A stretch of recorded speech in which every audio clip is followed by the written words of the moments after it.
এত সুন্দর যে রোদও না এবং বৃষ্টিও না, আমরা আল্লাহর প্রতি শুকরিয়া আদায় করি আলহামদুলিল্লাহ। এবং আপনাদের অসম্ভব প্রচারণার মাধ্যমে আপনারা লক্ষ্য করেছেন যে গতকাল রাতেই আমাদের ঐতিহাসিক সোহরাওয়ার্দী উদ্যান কানায় কানায় পরিপূর্ণ হয়ে গেছে। সকাল থেকে আমরা বেসিক্যালি আমাদের মূল গেটগুলো শুধুমাত্র ভিআইপিস যারা, সিনিয়র সিটিজেন যারা, সাংবাদিক যারা, বুদ্ধিজীবী যারা, আমন্ত্রিত অতিথি যারা, তাদের জন্য শুধু আমরা ওপেন রেখেছি। বাকি সাধারণদের জন্য আমাদের ইতিমধ্যে বাবুবাজার, সদরঘাট, তারপরে ওদিকে গাবতলী, কল্যাণপুর, এদিকে যাত্রাবাড়ি সহ কমলাপুর রেল স্টেশন থেকে এখন যারা নামছেন কেউই আর সামনের দিকে আগাতে পারছেন না। এটা আপনারাই আপনাদের ক্যামেরার মাধ্যমে দেখিয়েছেন এবং আপনাদের মাধ্যমে আমরা জানতে পেরেছি, আমাদের তথ্য বিভাগ আমাদেরকে এটা জানিয়েছে। দ্বিতীয় হচ্ছে আজকের মূলত প্রোগ্রাম হচ্ছে 7 দফা দাবি বাস্তবায়নের লক্ষ্যে জামাত ইসলামী আমিরে জামাত জাতীয় নেতৃবৃন্দ কথা বলবেন। সেখানে আমরা জোট, তো এখানে স্টেজেই একটা জোট হবে।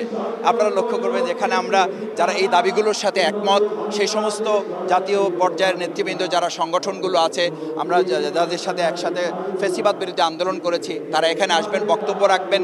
তো আর মানে এই জোটের ব্যাপারটা মূলত যখন আরও সামনের দিকে নির্বাচনের রোডম্যাপ প্রকাশিত হবে বা রোডম্যাপের দিকে আস্তে আস্তে আগাবে, তখন জোটের ব্যাপারটা আরও পরিষ্কার হবে এবং জোট তখন আরও ম্যাচিউরড হবে। সুতরাং সেই জায়গাটা আজকে আমিরে জামাত বা নেতৃবৃন্দের পক্ষ থেকে ডিক্লারেশনের জন্য আজকের প্রোগ্রাম ব্যাপারটা এরকম নয়।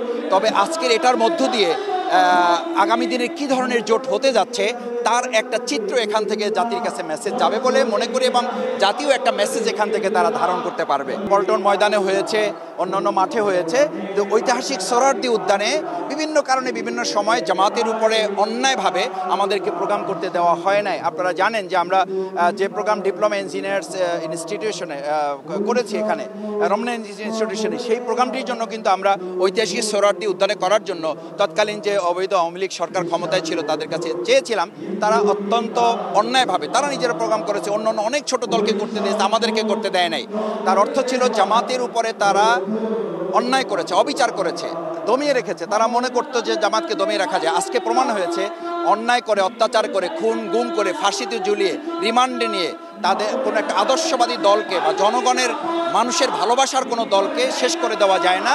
আজকের এই 19 জুলাই 2025-এর এই প্রোগ্রাম গোটা ফ্যাসিস্টদের জন্য এবং ভবিষ্যতেও যদি কোনো ফ্যাসিস্ট স্বৈরাচার মাথাচাড়া দিতে চায় তাদের জন্য এটা একটা বড় বার্তা হবে যে কোনো দলকে মানে শক্তি প্রয়োগ করে, বল প্রয়োগ করে, ফাঁসি দিয়ে, খুন করে, গুম করে, নির্মম নির্যাতন, নিপীড়ন করে, মামলা হামলা, রিমান্ড দিয়ে তাদেরকে দমিয়ে রাখা যায় না। সেই মেসেজ আজকে এখান থেকে জামাত দিতে সক্ষম হয়েছে আপনাদের ভালোবাসা, জনগণের দোয়ায়।